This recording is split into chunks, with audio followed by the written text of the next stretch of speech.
Saudara, untuk mengetahui informasi lebih lengkap terkait dengan bagaimana penyebab dan fenomena apa yang sedang terjadi terkait dengan hujan deras yang cukup lama begitu ya, dengan durasi yang cukup lama terjadi, kita akan tanyakan langsung kepada Kepala BMKG Ibu Dwi Korita Karnawati. Selamat siang Ibu Dwi Korita, dengan Imron di studio, Bu.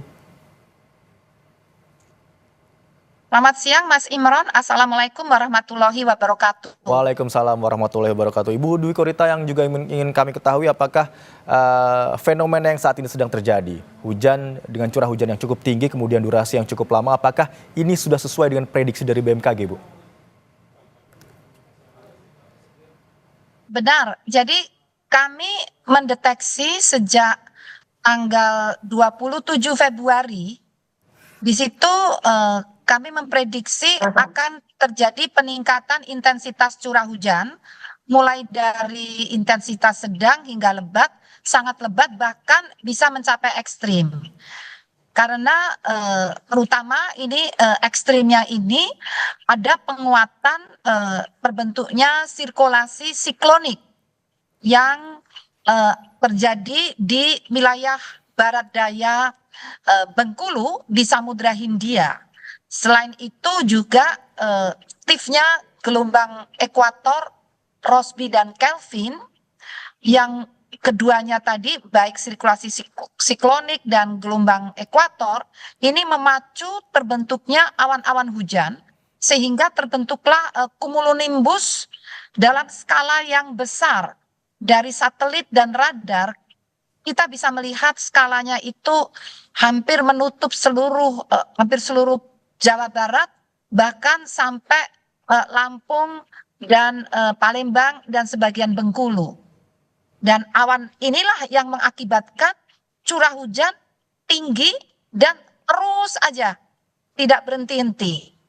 Makanya kami berikan peringatan dini sebetulnya mulai tanggal 27 Februari, tetapi makin kita gencarkan 3 hari sebelumnya dan kemarin mulai pukul 12, karena begitu masifnya awannya, pukul 12 sudah kami keluarkan peringatan dini, diulang setiap 3 jam, sampai tadi malam pukul 1 tuh masih ada peringatan dini juga.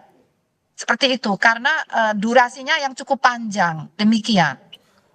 Bu, tadi Ibu katakan sejak akhir Februari begitu ya, BMKG sudah memprediksi terjadi curah hujan dengan intensitas sedang, deras, bahkan hingga ekstrim begitu ya, Bu Dwi Korita ya.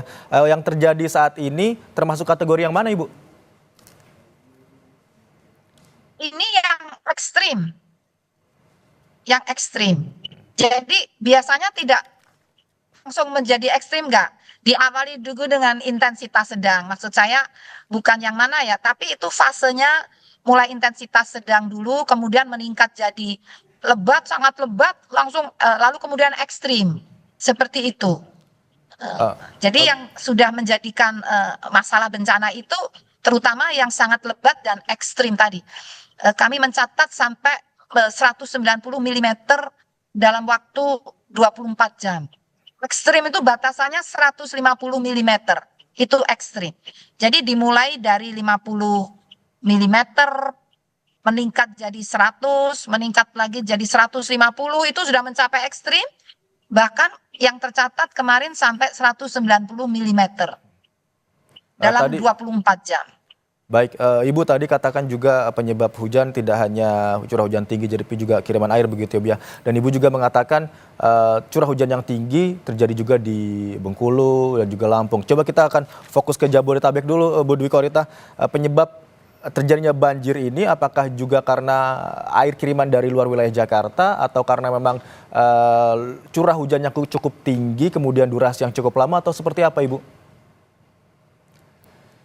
Kalau kami melihat dari distribusi awan-awan hujannya, itu memang karena hujannya ekstrim, namun untuk wilayah, karena sebetulnya intensitas hujan semakin ke arah Jakarta, ya ke arah Jakarta itu intensitasnya melemah, begitu. Jadi yang tinggi itu di arah puncak ya, sekitar puncak itu. Kemudian ke Jakarta itu menengah. Tinggi itu intensitasnya 300 mm, tinggi itu bisa katakanlah lebih dari meter ya. Nah, semakin menengah itu semakin turun itu ke arah Jakarta. Nah, jadi dari Jakarta itu bisa juga, yang di Jakarta itu bisa juga mendapatkan kiriman dari atas. Selain di Jakarta sendiri juga ada hujan, namun tidak selebat yang ada di puncak, yang di Bogor ke atas. Seperti itu. Bu, intensitas curah hujan yang tadi Ibu katakan masuk kategori ekstrim ini di Jabodetabek terutama ya Bu, ya akan terjadi sampai kapan Bu prediksi BMKG? Di Jabodetabek kami memprediksi sebetulnya sepekan ke depan masih dimungkinkan terjadi. Bahkan kalau kita lihat dalam skala 10 harian, kalau ini kita kan ngomongnya harian nih, bicaranya harian. Tapi kalau kita melihat jauh ke depan sampai 10 hari kedua di bulan Maret, kecenderungannya itu meningkat. Jadi ini 10 hari pertama sudah tinggi ya, tinggi atau sangat lebat ya, sangat lebat sampai ekstrim. 10 hari kedua ada tren peningkatan juga. Namun tentunya diawali dengan melemah dulu ya, nggak langsung meningkat terus, tidak. Tapi biasanya setelah ini, hari ini ya sampai 190 ya, mungkin beberapa hari lagi itu katakanlah 2 hari kemudian ini semakin melemah ya. Namun nanti menjelang tanggal 11 atau sekitar tanggal 11 mulai menguat kembali. 11 Maret. Jadi masih bisa dikatakan fluktuatif begitu ya Bu Dwi Korita ya? Betul sekali. Fluktuatif. Jadi ada puncak, melemah, lalu menaik, meningkat lagi, puncak, melemah lagi. Seperti itu fenomenanya, dan dapat terjadi fenomena fluktuatif itu sampai akhir Maret. Ini apakah hanya disebabkan karena peralihan musim saja Bu, dari musim hujan ke kemarau, atau ada penyebab lain Ibu? Kalau yang khusus kejadian kemarin itu terutama ada pengaruh sirkulasi siklonik dan gelombang ekuator, gelombang atmosfer atau gelombang ekuator.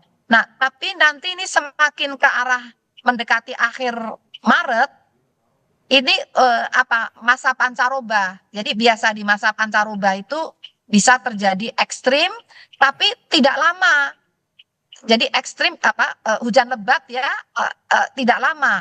Ekstrim atau lebat hanya beberapa saat, katakan 1 jam atau kurang. Kalau yang kemarin itu kan beberapa jam itu. Jadi kalau pancaroba akan cepat reda.